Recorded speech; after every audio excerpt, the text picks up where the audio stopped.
সুযোগ আছে, আল্লাহ সুযোগ দেন, দেয় কি দেয় না?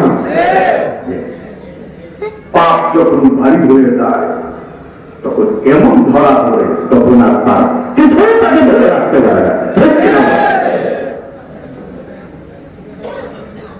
আল্লাহ রাব্বুল আলামিন বলেন, আল্লাহ তাআলা কুরআনুল হাকীমের মধ্যে বলেন, ওই মানুষ তোমাকে দুনিয়ায় আমি আল্লাহ এমনি এমনি বানাই নাই। আল্লাহ তাআলা বলেন, আফাসিবতুম আন্নামা খালাকনাকুম আবাসাও ওয়া আন্নাকুম ইলাইনা লা তুরজাউন। আল্লাহ তাআলা বলেন, মানুষ তোমাদেরকে কি আমি খামোখা বানালাম, অনর্থক আমি আল্লাহ বানাই নাই। ওয়া আন্নাকুম ইলাইনা লা তুরজাউন, তোমাদেরকে কি আমার কাছে ফিরে আসতে হবে না। আপনারা কি বলেন, আমাদের আল্লাহর কাছে যেতে হবে কি হবে না? গরু বাছুর আল্লাহর কাছে কোনো হিসাব নাই, আছে না? মানুষের হিসাব আছে। তার মানে কি, দুনিয়ায় তোমাকে তোমার খেয়াল মর্জি মাফি তুমি চলতে পারবে, আমি আল্লাহ তোমাকে বাধা দিব না। কিন্তু যেমনই চল আমার কাছে কিন্তু তোমার আশা লাগবে। ওয়া আন্নাকুম ইলাইনা লা তুরজাউন। আল্লাহ নিজে বলেন, মিনহা খালাকনাকুম ওয়া ফিহা নুঈদুকুম ওয়া মিনহা নুখরিজুকুম তারাতান উখরা। এত অবস্থা আল্লাহর কাছে যাইতেই হবে, না সামনে দাঁড়াইতে হবে। তাহলে কি হাইওয়ানের মতো দাঁড়াবো না মানুষের মতো? মানুষের মতো। মানুষ কেমন হবে? আল্লাহর বিধান মানলে মানুষ মানুষ হয়, ইসলাম মতো জিন্দেগি চললে মানুষ হয়। ইসলাম ছাড়া কেউ কোনোদিন মানুষ হয় না, ঠিক কিনা বলে? ইসলাম ছাড়া কি হয় না, মানুষ হয়। আল্লাহ কি বলছেন, ওয়ালাকাদ যারানা লিজাহান্নামা কাসীরাম মিনাল জিন্নি ওয়াল ইনস লাহুম কুলুবুন লা ইয়াফকাহুনা বিহা ওয়া লাহুম আ'য়ুনুন লা ইবসিরুনা বিহা ওয়া লাহুম আযানুন লা ইয়াসমাউনা বিহা উলাইকা কাল আনআম বাল হুম আদাল ওয়া উলাইকা হুমুল গাফিলুন। আল্লাহ তাআলা নিজেই বলে দিয়েছেন, যারা মানুষ আর কি মানুষ, ওগুলো মানুষ না। জমিনে কিছু মানুষ এমন মানুষ আছে যা অন্তর আছে কিন্তু অনুধাবন করার ক্ষমতা হারায় গেছে। জমিনে কিছু আল্লাহর গোলাম এমন আছে, সৃষ্টি মাখলুক আদম এমন আছে যার অন্তর আছে কিন্তু অন্তর বুঝে না, সে বুঝতেই চায় না যে এই দুনিয়া তাকে চলে যেতে হবে, সে মানতে নেই। দেখেন না আজকে জমিনে কত মানুষ রাস্তাঘাটে চলে, কিন্তু এই মানুষটার দিনের সামান্য পরিমাণ আল্লাহর ভয় নাই। আজকে অন্তরের মানুষের শুধু দুনিয়ার মহাব্বত, হুব্বে যা, হুব্বে মাল, হুব্বে আয়েশ, দুনিয়ার ভিতরে সব কিছুর মহাব্বত তার অন্তরে ঢুকালো। এই অন্তরে আজও পর্যন্ত আল্লাহ রব্বুল আলামিনকে জায়গা দিতে পারে না। এই অন্তর বসে গেছে। ফি কুলুবিহিম মারাদুন ফাযাদাহুম আল্লাহু মারাদা। কোরআনের একাতে আল্লাহ রব্বুল আলামিন বলেন, এর অন্তরের মধ্যে মরিচা ধরছে, পচন ধরেছে, এমন পচন এটা কিন্তু সহজে ভালো হবে না। এই অন্তর বসে গেছে। এখন তার কাছে নামাজ ভালো লাগে না, রোজা ভালো লাগে না, নামাজে যদিও খারাপ আইসা করে আইসা এম করে দেয়, কথা না। নামাজ তার কাছে ভালো লাগে না, রুকু সেটা ভালো লাগে না, রুকু দেয় এম করে দেয়, সুন্দর করে রুকুটাও দেয় না, সেটাও দেয় না, মুরগির মতো বুঝে একটা চোখ দিয়ে চলে আসে। মনে হয় না মসজিদের দেশে শুধু রুকু আর সেজদা দিতে সূরা কেরাত যা ছিল সব বাড়িতে পড়ে গেছে, কথা বলে না এমন না? আচ্ছা কতদিন গরুয়ে নামাজ পড়েন করতে পারবেন ছাগলের মধ্যে পারবেন? হ্যাঁ, ওদের আলাদা সোয়া জিকির করে। আল্লাহ তাআলা কোরআনে বলছেন ইউসাব্বিহু লাহু মা ফিস সামাওয়াতি ওয়া মা ফিল আরদ, জমিনের মধ্যে যত মাখলুকাত আছে সব মাখলুকাত কার জিকির করে? আল্লাহ। কিন্তু জমি আমাদের মতো আল্লাহ কাউরে বানায় নাই, আমাদের বানাইছে নামাজ পড়ার লেগে। দেখেন না, রুকু যখন যায়, কোমরটা বেয়া করুন যায়, মাথাটা উদান যায়, আবার সেজদায় যাওয়া যায়, হাঁটুকে ধরা যায়, পিঠটা খাইতে যায়। সুবহানাল্লাহ বলবেন না? কোন মাখলুকের এমন না এর গরুকে রুকু করে নাকি? হ্যাঁ, সেজদাও কিছুই পারে না, কারণ ওর বিধানই আমাদের। ওকে বন্দেগীর জন্য আমরা বানাই নাই, বন্দেগীর জন্য আমাদের বানাইছে। এজন্য কোমরটাও এইভাবে দিছে যেন ঢুকতে পারি। আমার ক্ষমতা এজন্যই এমন দিছে যেন সেজদা দেয়া আমার আল্লাহকে ডাকতে পারি। আল্লাহু আকবার। এজন্যই তো করে এমন জানে আমাদেরও দিছে। কোরআনে আল্লাহ কি বলেছেন?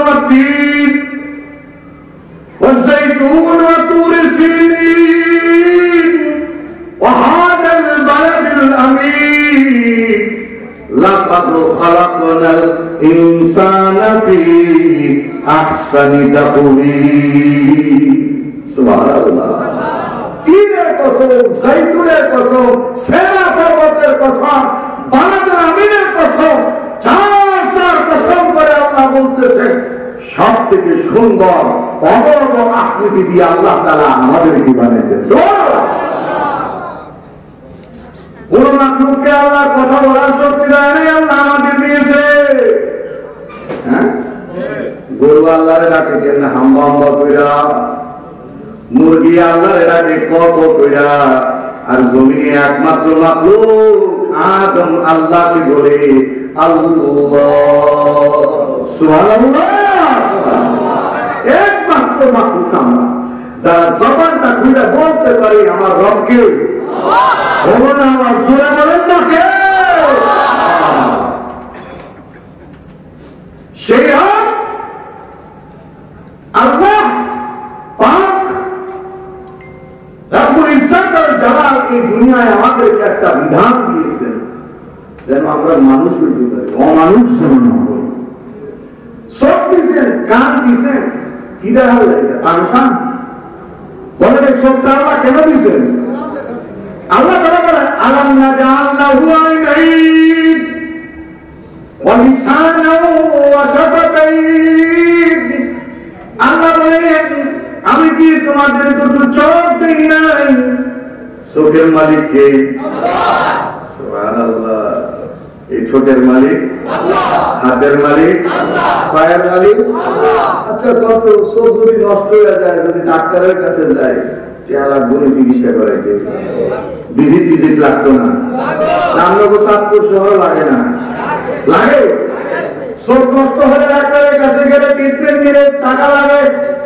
পা ভেঙে গেছে, ডাক্তারের কাছ থেকে ট্রিটমেন্ট নিয়ে ভিজিট লাগে।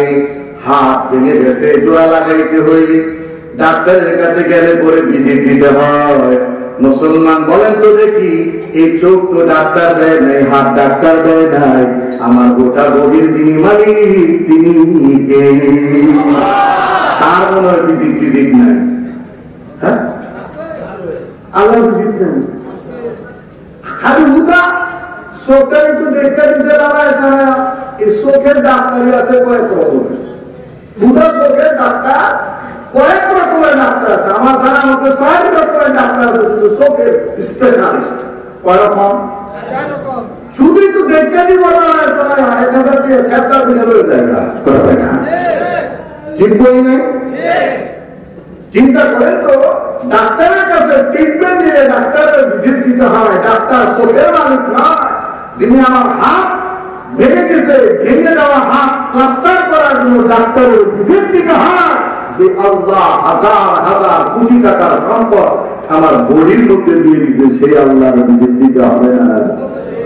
হ্যাঁ, সে আল্লাহর জিদটাই হলো আল্লাহ গোলামি, আল্লাহ ইবাদত। চিন্তা করেন আল্লাহু আকবার। সে আল্লাহর জিদ কি? ইবাদত। ওয়া মা খালাকতুল জিন্না ওয়াল ইনসা ইল্লা লিয়াবুদুন। আল্লাহ বলেন আমি জিন আর মানুষকে আমি আল্লাহ তাআলার দাসত্ব আর গোলামির জন্য বানিয়েছি। এই গোলামিতে যেন সে মিসগাইড না হয়ে যায়, মানুষ যেন প্রকৃত মানুষ হতে পারে। এজন্য মানুষকে আল্লাহ তাআলা একটা ধর্ম দিয়েছেন, ওই ধর্মের নাম হলো ইসলাম। ওই ধর্মের নাম কি? জবানটা খুলে বলুন তো, আমার আপনার ধর্মের নাম কি? পৃথিবীতে কোন ধর্মীয় বইতে তার ধর্মের নাম নেই। বুঝতে পারি পৃথিবীতে কোন মানব রচিত যত ধর্ম আছে, কোন ধর্মের কোন ধর্ম তার একটা ধর্ম, এই ধর্মটা তার বইতে লেখা নাই যে এর ধর্মের নাম এটা। কেবলমাত্র আমাদের ধর্মের নাম লেখা আছে। চিন্তা করা বলবেন না আল্লাহ আল্লাহ বলে ইন্নাদ-দীনা ইনদাল্লাহিল ইসলাম। আমার কাছে শুধুমাত্র একটাই ধর্ম, এই ধর্মের নাম কি? জোরে বল ইসলাম। জোরে বলে ইসলাম। আমার ধর্মের নাম ইসলাম, আমার নাম মুসলমান। আমার নাম কি? মুসলমান। অগো ধর্মের মধ্যে অগো ধর্মের নামও নাই, ওরা যে বিধর্মী এই কথাও ওদের ধর্মীয় কিতাবে নাই, কিন্তু আমাদের ধর্মের নামও আছে, আমাদের নামও আছে। সুবহানাল্লাহ বলে ওয়া সাম্মাকুমুল মুসলিমিন। সুবহানাল্লাহ বলে না, এটা ধর্ম। কিন্তু মুসলমান আজকে ইসলাম ধর্ম পাওয়ার পর আজকে সমাজে এত সুন্দর একটা ধর্ম আমরা পেলাম, যে ধর্মের মতো ধর্ম হয় না। তবুও দেখা যায় মুসলমানের ঘরে জন্ম হওয়ার পরেও, ইসলাম ধর্ম অনুসারী হওয়ার পরেও বিজাতিদের ধর্ম নিয়ে মুসলমান উল্লাস করে, ঠিক কিনা বলে? এটা মুসলমানের সংস্কৃতি। আমার প্রয়োগ করা, বর্ষ উদযাপন করা কোন মুসলমানের সংস্কৃতি হতে পারে না। মনে রাখবেন যে সংস্কৃতি ইসলামের সঙ্গে সাংঘর্ষিক, বুঝতে হবে এটা পালন করা যাবে না। কিছু সংস্কৃতি আছে যেটা ইসলামের সঙ্গে সাংঘর্ষিক নয়, তার মধ্যে উদাহরণ দিই। যেমন আমাদের দেশে পিঠা উৎসব আছে, আছে না?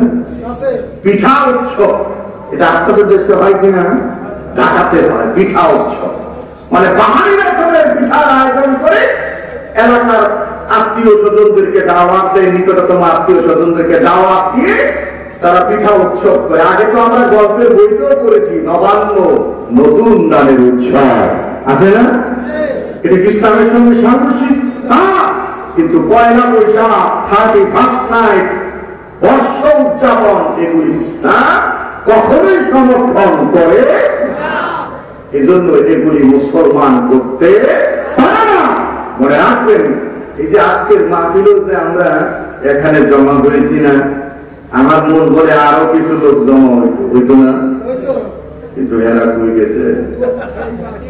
হ্যাঁ, বুঝতে হবে আজকে তুমি আলাদা হইছো, পরকালেও তুমি আলাদা হয়ে যাবে। কথা বলেন না কেন?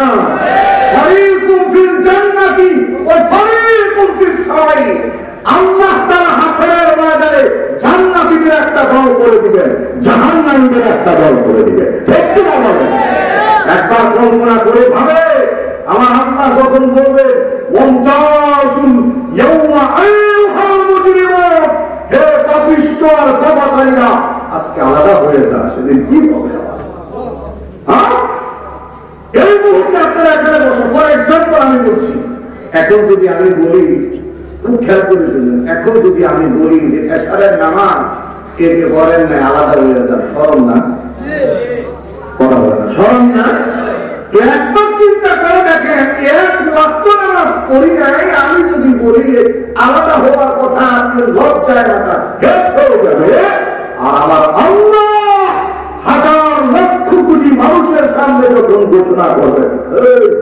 পাপিষ্ঠ আলাদা হয়, সেদিন আমার আত্মার উপায় কি হবে একবার চিন্তা করে। কোন পথে চলছি আমি, কোন পথে চলছি? আজকে বিজাতিদের সংস্কৃতি গ্রহণ করে ইসলাম ও মুসলমানিত্ব আমাদের নষ্ট হয়ে গেছে, ঠিক কিনা?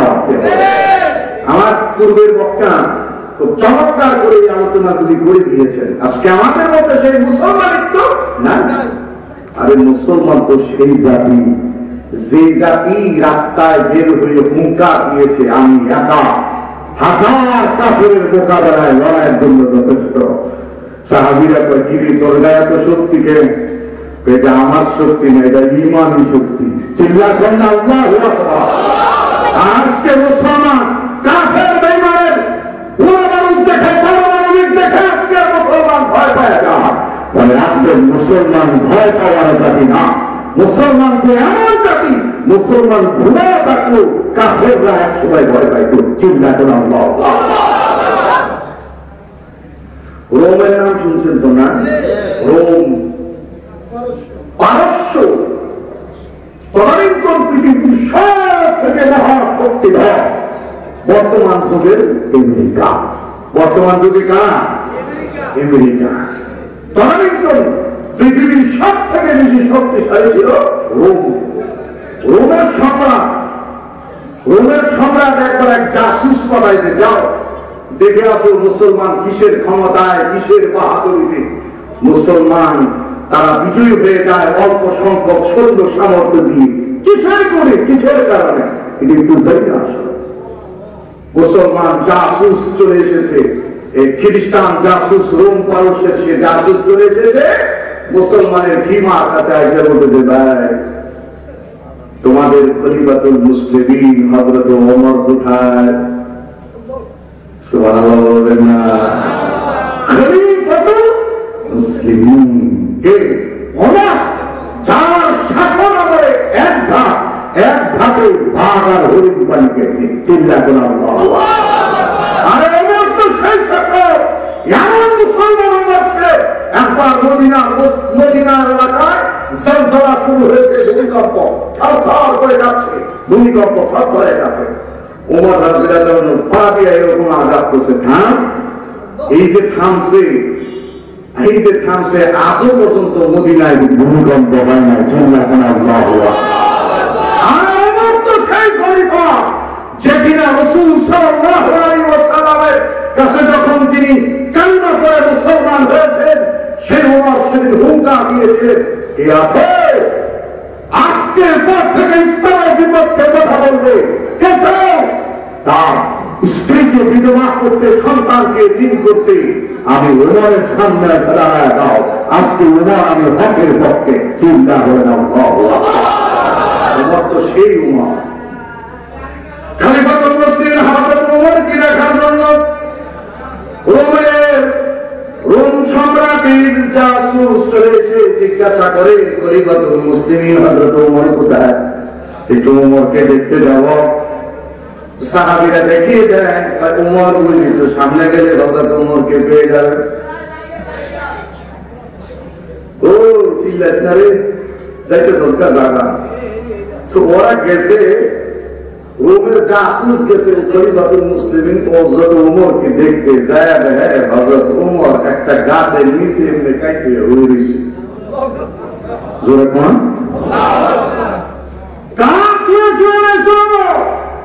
অর্ধ পৃথিবী শাসন করেছেন যিনি, হযরত ওমর। সুবহানাল্লাহ বলবেন না? অর্ধ পৃথিবী শাসন করেছেন হযরত ওমর, কিন্তু তার মধ্যে কোনো অহংকার ছিল না। আর আজকে মাশাআল্লাহ খালি যদি চেয়ারম্যানের হাওয়া হইতারে বাবের জ্বালায় বাঁচন যায় না। কথা বল না কেন?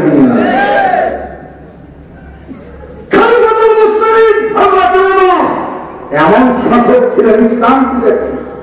আজকে মানুষ ইসলামের দেখলে থুতু দেয়, আর আগে ইসলাম দেখা মানুষ কালিমা করে মুসলমান হয়েছে। ইসলাম দেখা মুসলমান হয়েছে, ইসলাম দেখা। আর আজকে ইসলাম মুসলমানদের দেখা কাফেররা থুতু দেয়। এই হলো আমাদের অভ্যাগত, এই হলো আমাদের হযরত ওমর রাদিয়াল্লাহু তাআলা আনহুকে একবার দাওয়াত দিয়েছিল, এই জায়গায় আবার আসবো, মনে রাখেন আপনারা। ওয়াজ কি লম্বা হয়ে যেতেছে? আমার সফর কিন্তু অনেক লম্বা। এই রাতে আবার ঢাকা থেকে ছেড়ে আসা বাসে উঠবো, একেবারে টেকনাফ চলে যাবো, ওখানে 2 দিন। মানে আমার সফর লম্বা, আমাদের টোটাল লম্বা সফর নাই। আসেন তো আপনারা? খুব খেয়াল করেছিলেন, জেরুজালেম থেকে পত্র এসেছে, খলিফা হযরত ওমরের অপেক্ষা আছে। হযরত ওমরকে অভ্যর্থনা জানার জন্য জেরুজালেমবাসী অপেক্ষা করছে। ওমর কেমন মুসলমান? হযরত ওমরের একজন গোলাম ছিল, গোলামকে ডেকে বলে, গোলাম উদ্যোগ রেডি কর, সকল লম্বা সব রেডি, আপনি বলার আগেই সব রেডি, সব রেডি। খলিফা মুসলিম হযরত ওমর উটের উপর সাওয়ার হয়ে চলছেন, প্রতিমধ্যে অল্প একটু গ্যাসে ভরে নেমে গেছে। গোলাম জিজ্ঞাসা করছে, খলিফা নিচে নামলেন যে হযরত আপনার কি কোনো হাজত হয়েছে? কয় না, উঠ। সুবহানাল্লাহ বলেন না? তুমি ওঠো। ও হুজুর কি কম, আপনি বলেন আমি বললাম, আমি কিনা উটের উপর উঠবো আর আপনি উঠের লাগান দাঁড়াবেন, এটা হয় নাকি? খলিফাতুল মুসলিমিন হযরত ওমর বলে, এটাই ওমরের ইনসাফ। চিল্লা বলেন আল্লাহু আকবার। ওমর হলো সে। হ্যাঁ, আমরা দেখি আমাদের দেশের নেতা হইলে গরিব হয়। হ্যাঁ, আমাদের দেশে এরকম না, নেতা হইলে গরিব হয়ে যায় না গো। হ্যাঁ, দেশি নেতা ওনাকে রিক্সায় ঘুরে, নেতা হয়ে হাসপাতালটা ঘুরে। তার মানে কি নেতাকে হাসপাতাল দিয়েছে? জনগণের উটের টাকা, জনগণের বাড়ির টাকা, ঘরের টাকা, সবাই ঠিক কিনা? এটার নাম নেতা না, নেতা হলো ওদের না। খলিফাতুল মুসলিম হযরত ওমর একবার মিম্বারে খুতবা দিতেছেন, দাঁড়াইছে খুতবা দিল, মাঝখান থেকে মুসল্লি কয়, সাইলেন্ট প্লিজ, আপনার বক্তৃতা বন্ধ করেন, আগে আমার প্রশ্নের জবাব দেন, তারপরে খুতবা দিবেন। আমাদের দেশে যদি কেউ কইটা কথা কয় না, কথা বলে না কেন? এটা রাখবো না সাইজ, কথা বলে রাখবো না সাইজ। আমরা এরকম দেখছি, যাই করছে সেই বিমার পড়েছে, কথা বলে সবার থাকছে না। খলিফাতুল মুসলিমের হযরত ওমরকে ডেকে বলতেছেন, এত বাদশাহের মঞ্জাবি কই হয়েছে, এত লম্বা সুন্দর জুব্বাটা কই হয়েছে? আপনি তা পাইছেন, আমরাও তা পাইছি। আমরা তো জুব্বা মানে যখন এত কায়দা দিই না, কোন হম্পেরটা বলেছি, আর আপনি কি এত সুন্দর জুব্বা? খলিফাতুল মুসলিমের হযরত ওমর কিচ্ছু কয় না। গরম মানুষ কিন্তু সবর আছে, গরম মানুষ কিন্তু কি আছে? সবর। সঙ্গে সঙ্গে খলিফাতুল মুসলিমের হযরত ওমর ইবনে খাত্তাবের ছেলে দাঁড়িয়ে বললেন, আমি জবাব দিচ্ছি। কে জবাব দেয়? ছেলে জবাব দেয়, দাঁড়ায় বলে, আমার বাবার গায়ে যে পোশাক, এটা শুধু বাবার পাওয়া এক টুকরো কাপড় থেকে নয়, আমার কাছেও আরেক টুকরো কাপড় ছিল। বাপ ছেলের 2 টুকরা কাপড় দিয়ে আমি চিন্তা করলাম, আমি জনসম্মুখে দাঁড়ায় বক্তৃতা দেই না, জনগণের সামনে আমি যাই না, আমার বাবা খলিফাতুল মুসলিমের ওমর সংসদে বসতে হয়, তাকে জনগণের সামনে খুতবা দিতে হয়, আমার বাবার গায়ে এই পোশাকটা দরকার, এজন্য বাপ ছেলের 2 টুকরা কাপড় দিয়ে আমার বাবা পোশাক তৈরি করে দিচ্ছি। আল্লাহ, এটা আর কত বলবো ভাই। খলিফাতুল মুসলিম ওমর বললেন, কথা কম, উটের লাগাম টানবো আমি। আবার উপরে নিচে নামে আর উঠে সফল লম্বা, যেতে যদি দেখায় যায় ওই যে সামনে খাড়ায় রয়েছে লোকগুলি। খলিফাতুল মুসলিমিন হযরত ওমর ইবনে খাত্তাব নিচে নামছেন, গোলামদের ডাক দিয়ে গোলাম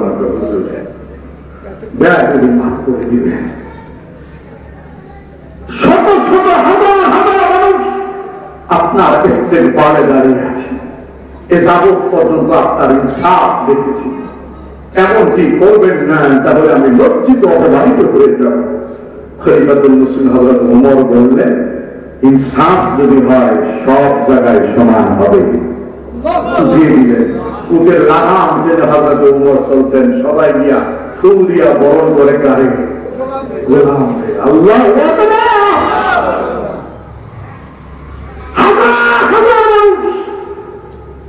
নিশ্চয় করে গোলামকে যখন অভ্যর্থনা জানায়, তখন গোলামের চোখের পানি ছেড়ে দিয়ে বলে, আমি না।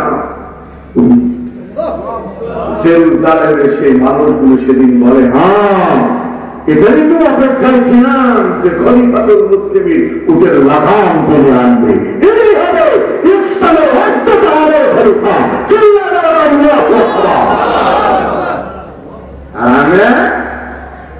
আমাদের দেশে যদি ইসলামের কথা বলি, কইলে জঙ্গিবাদী, মৌলবাদী কয় কেন জানে? এই কারণে কয়, কারণ তারা মদের মতো খাইতে না, কথা কয় না, কথা বলেন না কেন? তারা সুদ ঘুষের ব্যবসা তারা করতে পারে না, কারণ ইসলাম যদি প্রতিষ্ঠা হয়ে যায়, এই দেশে কোন দুর্নীতিবাদ সামাজে রাখা হবে না, ঠিক কিনা হবে?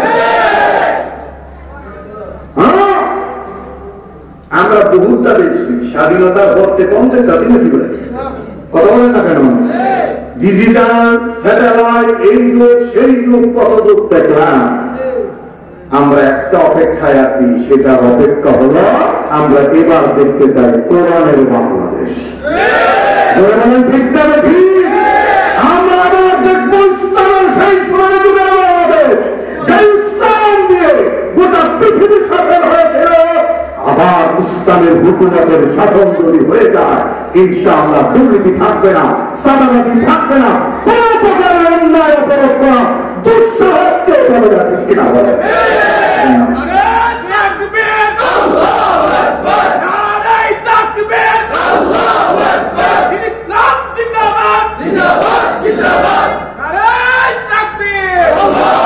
ইসলামের বিধান কি? আসারিকু আসারিকাতু ফাকতাউ আইদিয়াহুমা, আসারিকু আসারিকাতু ফাকতাউ আইদিয়াহুমা। চোর যদি চুরি করে, তাহলে চোরে কি করে দাও? আচ্ছা বলত দেখি, এই সাতপুর বাজারও যদি খাড়ায়া এক চোরের যদি আটকে দেয়, তাহলে কি আর চুরি হইব? হ্যাঁ, الزانية والزاني فاجلدوا كل واحد منهما مئة جلدة। যদি জিনার বিচারের হুকুম এমন হয় যে গায়রা 100 দৌড়া মারে, তাহলে আর 30 না যে শরীরে দৌড় মারা দুঃসাহস করবে না, ঠিক কিনা? ইসলাম, আল্লাহ আমাদের ইসলাম মতো চলার তৌফিক দিন। কোন জায়গায় ছিলাম? খলিফাতুল মুসলিমিন হযরত ওমর শুয়ে রয়েছে, তাই কইয়া ওমরের জাসুসকে একটা চান্স পাইছি, বেড়াই যখন ঘুমাইতেছে সাইজ করে রাখে, কথা কয় না, ঘুমায় না সাইজ করে রাখে। কারণ ওমর সজাগ থাকলে কোন বীরের ক্ষমতা নাই ওমরের সামনে দাঁড়ায় কথা বলা, ঠিক কিনা? মনে রাখবেন, খুব খেয়াল করে শুনেন সামনের জায়গাটা। খলিফাতুল মুসলিমিন হযরত ওমর ডান কাত ছিলেন, বাম কাত হয়েছে। কোন কাত? ডান কাতেতে এরকম, বাম কাতে এরকম হয়েছে। সঙ্গে সঙ্গে সে রোমের কুত্তার হাতে ছিল তলোয়ার, নাঙ্গা তলোয়ার, হাত থেকে ঘুষে উড়ে গেছে। জোরে কয় না, আরো জোরে। দেখি স্বাভাবিক মনে করছেন মিয়া, ওমর শুধু ঘুষছে, ঘুরা দিকে তলোয়ার উড়ে গেছে। এটা দেখা ধরে ওই বেড়া বাক্সে বাইকা রোমের সরকারকে গিয়া বলতেছে, রোমান পারস্যের অধিপতি, আরে মিয়া মুসলমান ধাম তরবারিতে লড়াই করে না, মুসলমান গুনাহ থাকলে মুসলমানের রব জায়গা যায়, কথা বলে না। আল্লাহু আকবার। মুসলমান মনে রাখতে হবে, এই বিশ্বের মুসলমান আমরা দেখতে যদি দুর্বল হয়ে গেল, আমাদের কাছে খেতে রাখবো, গোলাবারুদ যদি না থাকে, আমাদের সঙ্গে আমার রব আছে, আছে না?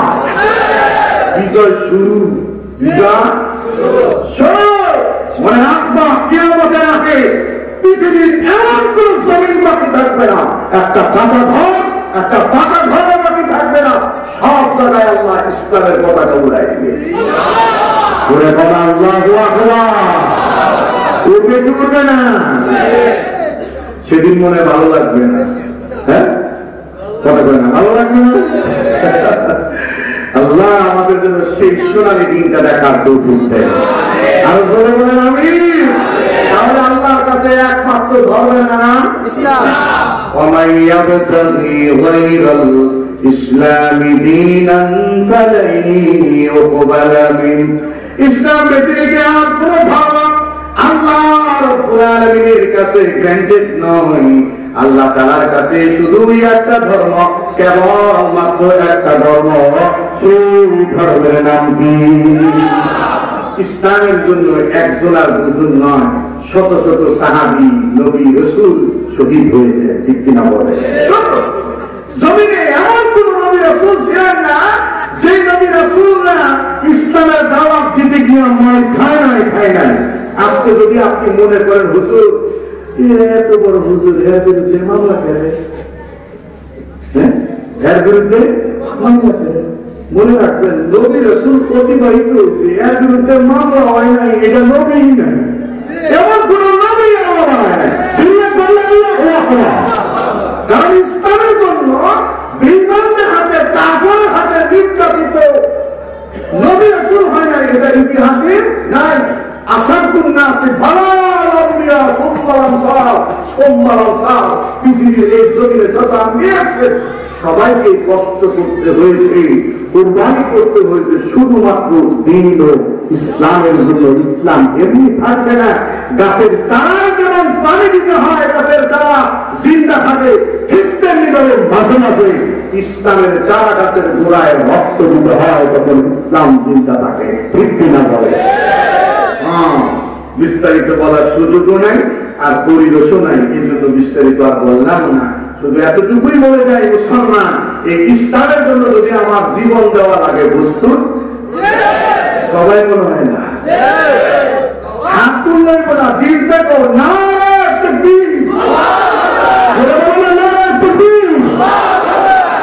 এখানে মানুষ কম হইতে পারে, কিন্তু দিন থেকে যদি কেউ বলেন যে হুজুর আমি ইসলামের জন্য আমার জীবন, আমার প্রাণ, আমার জান উৎসর্গ করতে আমি রাজি আছি, তবেই হবেন আপনি মুসলমান, তবেই কি মুসলমান। এই জন্য ইসলামের জন্য সদা প্রস্তুত থাকবো তো ইনশাআল্লাহ, ইনশাআল্লাহ। ইসলাম তো চলতে গেলে মুসিবত আসবে না, আসবে না, আসবেই, কোনো সন্দেহ নাই। কিন্তু আল্লাহ তাআলা কি বলে? আল্লাহ তাআলা কয় ওয়াস্তাঈনু বিস-সাবরি ওয়াস-সালাহ, আমি আল্লাহর কাছে নামাজ এবং সবরের মাধ্যমে সাহায্য প্রার্থনা করব। করব ইনশাআল্লাহ, করব ইনশাআল্লাহ। হযরত লোকমান হাকিম তার ছেলেকে কি বলছেন? ওয়া'মুর আহলাকা বিস-সালাহ ওয়াসতাবির আলাইহা। ওয়া'মুর আহলাকা বিস-সালাহ, নামাজের হুকুম দিয়েছেন। কিসের হুকুম? নামাজের হুকুম। আর হযরত লোকমান হাকিম তার ছেলেকে নির্দেশ করেছিলেন সবর, ধৈর্য অবলম্বন করো, ধৈর্যের পাশে কাকে পাওয়া যায়? আল্লাহকে পাওয়া যায়। এই জন্য আমিও বলে যাচ্ছি, আমি ক্ষুদ্র মানুষ, ছোট মানুষ, দ্বীন শরীয়তের কথা বলতে গেলে, শুনতে গেলে, ইসলামের পথে থাকলে বালা মুসিবত আসবে, কিন্তু ধৈর্য হারা হওয়া যাবে ইনশাআল্লাহ। আমি হযরত লোকমান হাকিমের ছোট্ট একটা কথা বলবো। সবরের যে কি বিনিময় হযরত লোকমানকে আল্লাহ তাআলা দেখিয়েছেন, এটা ছোট্ট একটা ওয়াকিয়া বলবো। only for 5 minutes, এই 5 মিনিটের মধ্যে আমার বয়ান শেষ। হযরত লোকমান আলাইহিস সালাম তার শিশু পুত্রকে নিয়ে এক নবীর কাছে মোলাকাতের জন্য যাচ্ছিলেন। কার কাছে?